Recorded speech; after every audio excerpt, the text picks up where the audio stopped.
मूल निवासी of India, आपका अपना मूल निवासी यूट्यूब चैनल।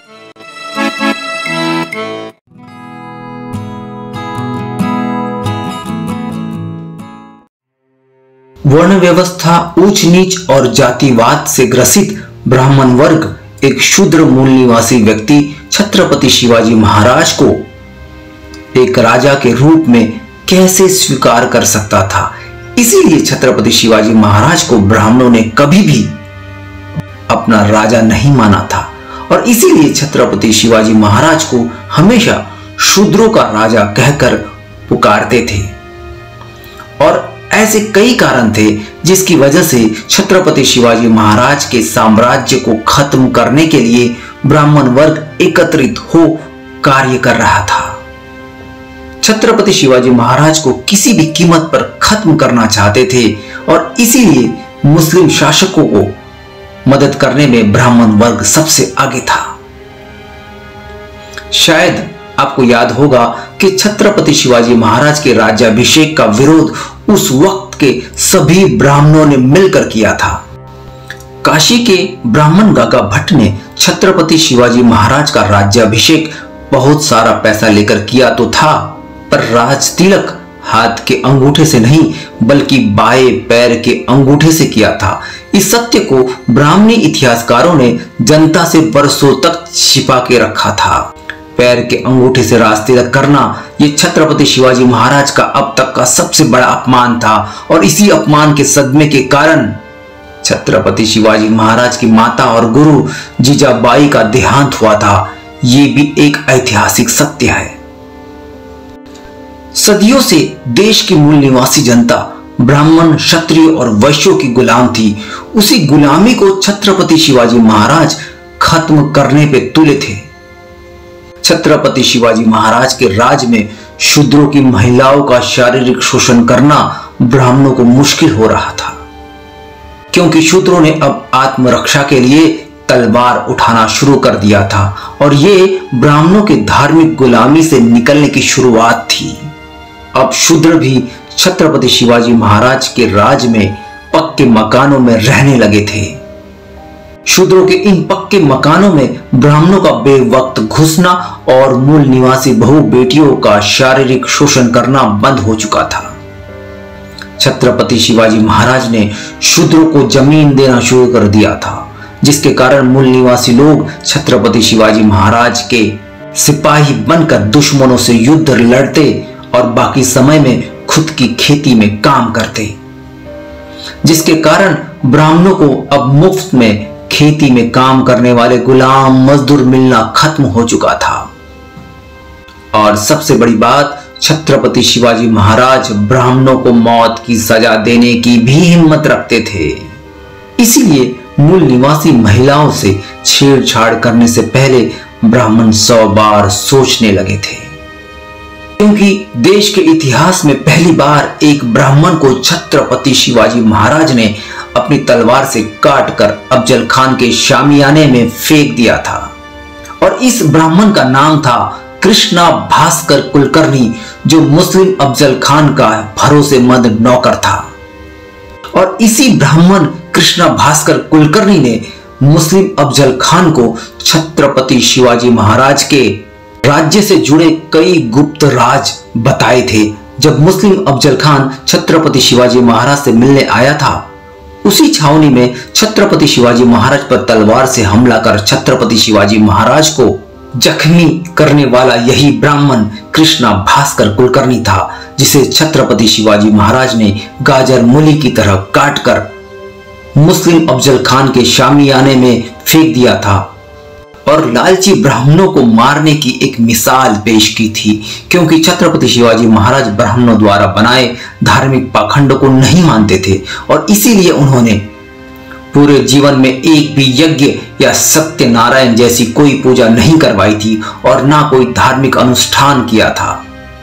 वैसे भी उस जमाने में शूद्र या मूल निवासियों का मंदिर में जाने और धार्मिक बातें या मंत्र सुनने की तो पाबंदी ही थी। क्यों?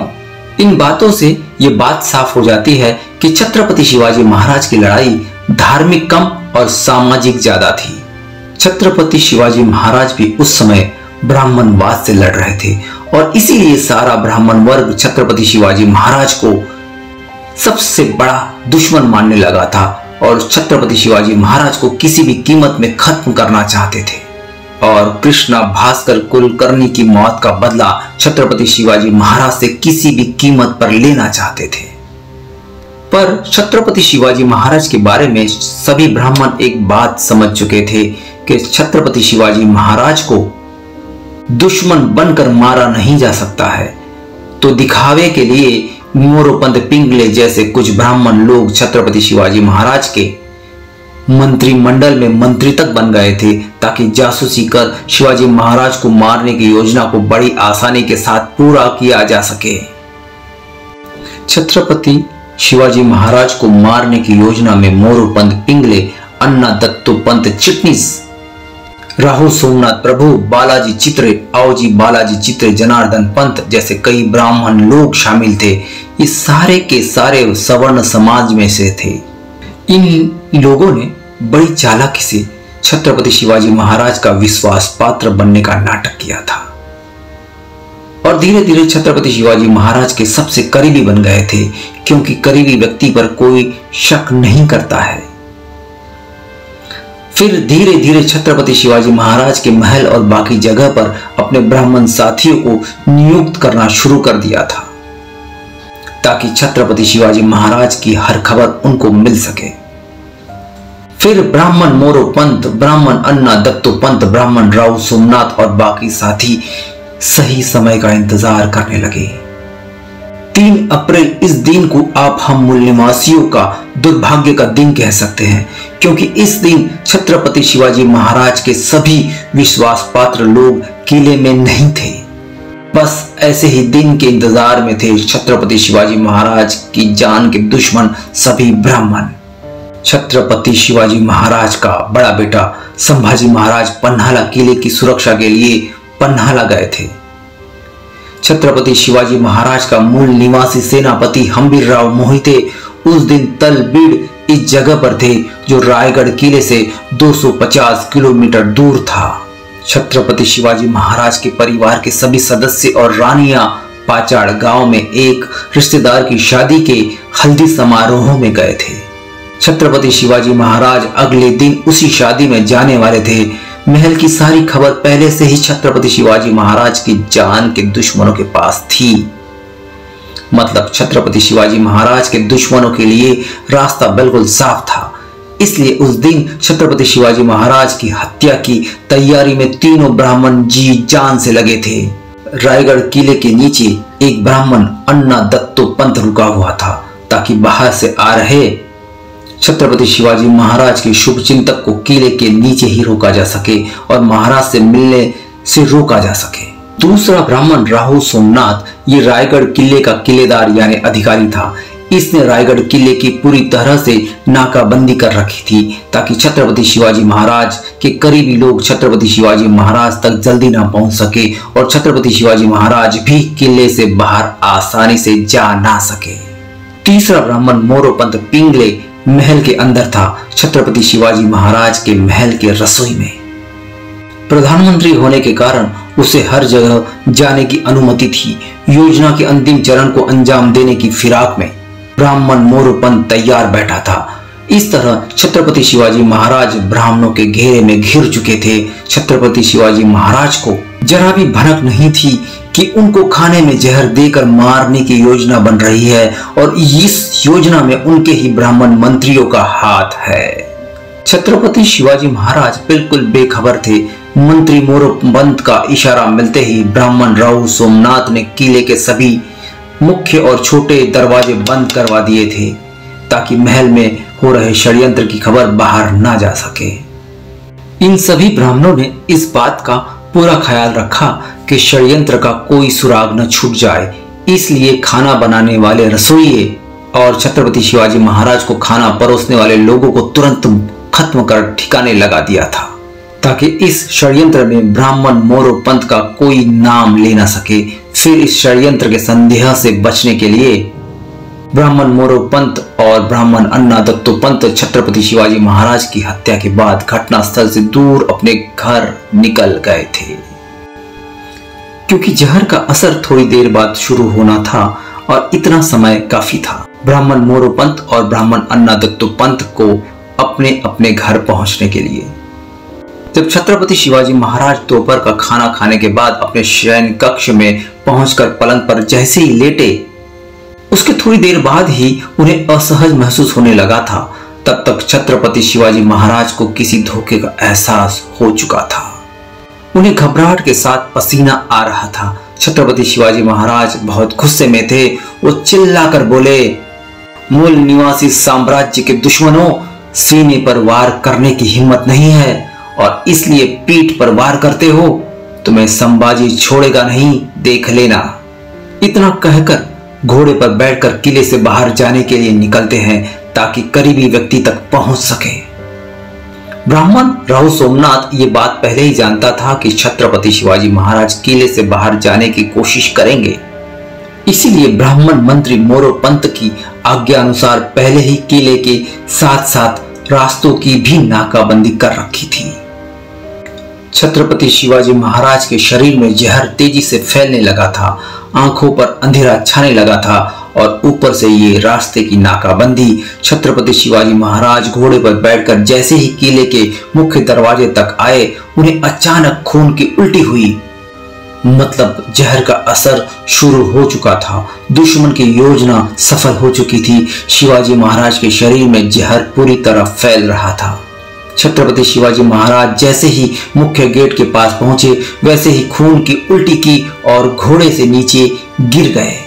जब किले के पहरेदार और सैनिकों ने देखा तो तुरंत शिवाजी महाराज को पास की सैनिकी छावनी में उठाकर ले गए। दरबार के राजवैद्य और हकीम को बुलाया गया। उन्होंने दवा दी, पर तब तक बहुत देर हो चुकी थी। मूल निवासियों में राजा बनने की चाह जगाने वाले छत्रपति शिवाजी महाराज इस दुनिया को छोड़ चले गए थे। मौत के समय छत्रपति शिवाजी महाराज की उम्र सिर्फ 50 साल की थी। जिस छत्रपति शिवाजी महाराज को दुश्मनों की तलवार 50 साल तक छू भी न सकी थी, उसी छत्रपति शिवाजी महाराज को ब्राह्मणों ने सम्राट अशोक के परपोते सम्राट बृहदत्त मौर्य की तरह छल और धोखे से मार डाला। छत्रपति शिवाजी महाराज को सैनिक की छावनी से उठाकर महल ले जाया गया था। तब तक साजिश को अंजाम देकर ब्राह्मण मोरोपंत पिंगले, ब्राह्मण अन्नादत्तु पंत, ब्राह्मण राव सोमनाथ तीनों छत्रपति शिवाजी महाराज के महल में फिर जमा हो चुके थे, ताकि अब आगे की योजना को अंजाम दिया जा सके। ब्राह्मण मोरोपंत, ब्राह्मण अन्नादत्तु पंत, ब्राह्मण राव सोमनाथ की योजना अनुसार छत्रपति शिवाजी महाराज के राजपाट को हथियाना और मराठा साम्राज्य को यानी शूद्रों के साम्राज्य को खत्म करना था। इसीलिए छत्रपति शिवाजी महाराज का अंतिम संस्कार बिना किसी शाही सम्मान के जल्दबाजी से किया गया था। क्योंकि छत्रपति शिवाजी महाराज की मौत की सच्चाई को छिपाना था, इसलिए शिवाजी महाराज के बड़े बेटे संभाजी को और सेनापति हंबीरराव मोहिते को भी छत्रपति शिवाजी महाराज की मौत की सूचना नहीं दी गई थी और इस बात का पूरा इंतजाम किया गया था कि जब तक राजपाट को पूरी तरह हत्या नहीं लेते या पूरी योजना पर अमल नहीं हो जाता, दोनों तक खबर ना पहुंच सके। तीनों ब्राह्मणों ने छत्रपति शिवाजी महाराज के 10 साल के बेटे राजा राम को गद्दी पर बिठाकर सत्ता हथियाने की पहली कोशिश शुरू कर दी थी। इसीलिए उन्होंने 10 वर्षीय राजा राम और रानी सोयराबाई को तुरंत पाचाड़ गांव से बुलाकर लाया था, जहां वो रिश्तेदार की शादी में गए थे, और बिना मराठा अधिकारियों को बुलाए और विश्वास में लिए राजा राम का राज्याभिषेक बिना किसी धार्मिक मंत्रों और समारोह के पूरा किया था और राजा राम को मराठा साम्राज्य का राजा बनाया गया था और इस राज्याभिषेक की खबर तक किले से बाहर जाने नहीं दी थी। राज्य हथियाने की दूसरी कोशिश में ब्राह्मण प्रधानमंत्री मोरोपंत ने सेनापति हंबीरराव मोहिते को संभाजी महाराज को पकड़ने का आदेश भेज दिया था। इसके आगे की कहानी पार्ट 3 में देख सकते हैं। पार्ट 1 एवं 3 ये वीडियो हमारे मूल निवासी ऑफ इंडिया चैनल पर उपलब्ध है। आज का वीडियो अगर आपको अच्छा लगा तो वीडियो को लाइक जरूर कर दीजिए। अगर आप इस चैनल पर नए हैं तो चैनल को सब्सक्राइब जरूर करें और बेल आइकन को भी टच कीजिए ताकि आपको हमारे नए वीडियो का नोटिफिकेशन तुरंत मिल सके।